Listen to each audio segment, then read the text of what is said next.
Welcome back to Ross Video Live Studio. Joined here by, you might have noticed the front page of the Daily.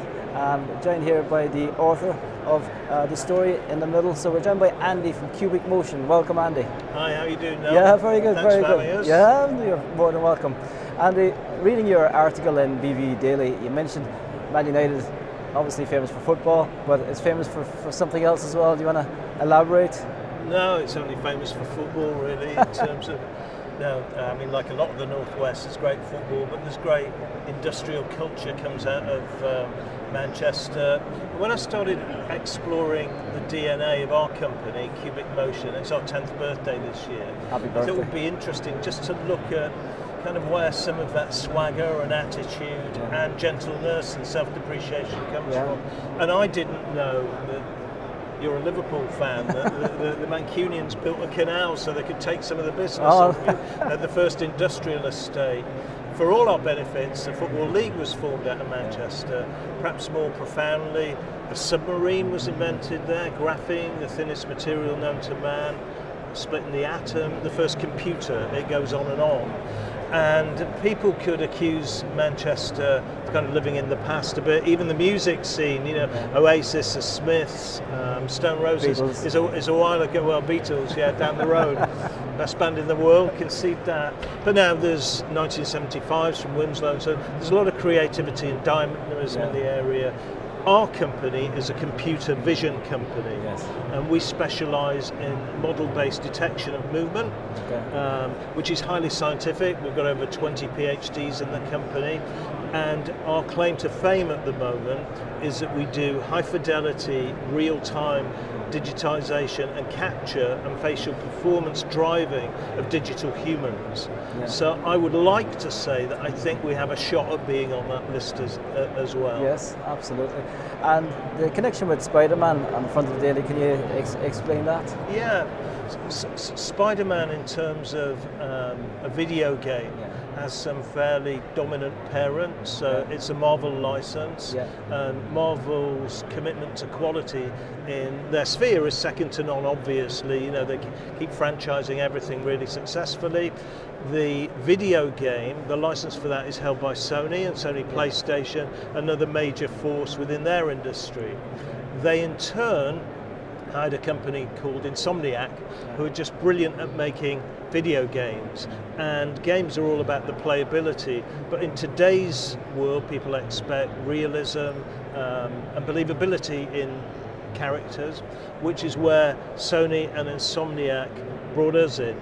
Our pedigree, if you like, in terms of utilising our computer vision is in helping create facial animation for video games. So essentially what we do is we receive an actor's performance, or we can film it there and then. We can capture it markerless, so we teach computers to see, track and record human movement and instantly transfer that onto a digital character. What that meant for Spider-Man, which became the best-selling PlayStation 4 game of all time, is that the characters have an extra level of realism when you engage with them in the cutaway scenes. It took a very long time to do our part of that game and every other. Some games are bigger than Hollywood now, so for example the budget I think was over $100 million. We didn't get so much as that, though we were happy with the deal that we got, but essentially we make Spider-Man and the cast of characters live and breathe. Yeah, great. Advances in technology have meant a lot of these industries are merging, and there's a lot of crossover. Do you think for the broadcast industry and the game industry, do you think there's a lot of crossover there, and is it a benefit to Cubic Motion? That's a really good question, and something we've wrestled with for a long time. The short answer is absolutely. The whole world is kind of going 360, so it's possible now to create and performance drive a character that can go across, of course, video games, but film, TV live broadcasts. So for example, if there was a launch of the game Spider-Man we talked about, you could have the actor who plays Spider-Man appear as his digital self at the launch of the game or within the game. The same is true for the technology in TV. So for example, you could create episodic CG content there and then in real time. So a director could direct the actors because they're there, but on screen could direct the characters as well. The cost savings are enormous. The quality is second to none.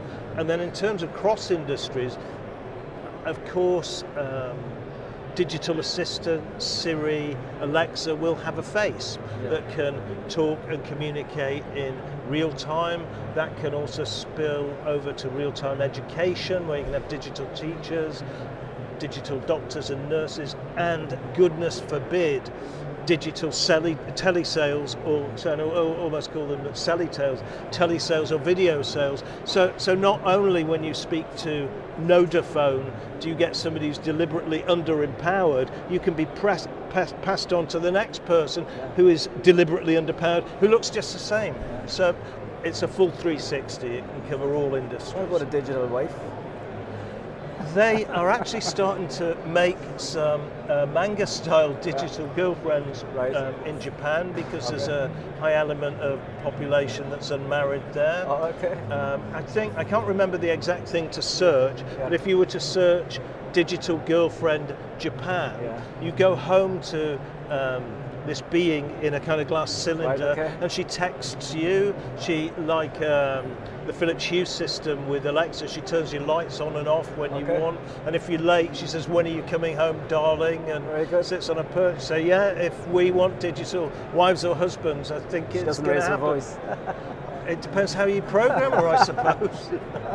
Okay, Andy, that's fantastic. And you're going to be speaking in the Dome? 1:30 in the Dome, I believe, where I can show some of the physical examples and digital examples of what we do. If anybody's not making that, if you just Google Cubic Motion, you get to our website, or Cubic Motion Siren, you'll see some of the best work that we do. Brilliant. Thanks very much, Andy. Thanks, Noel. Thank you. Okay, thank you. Cheers.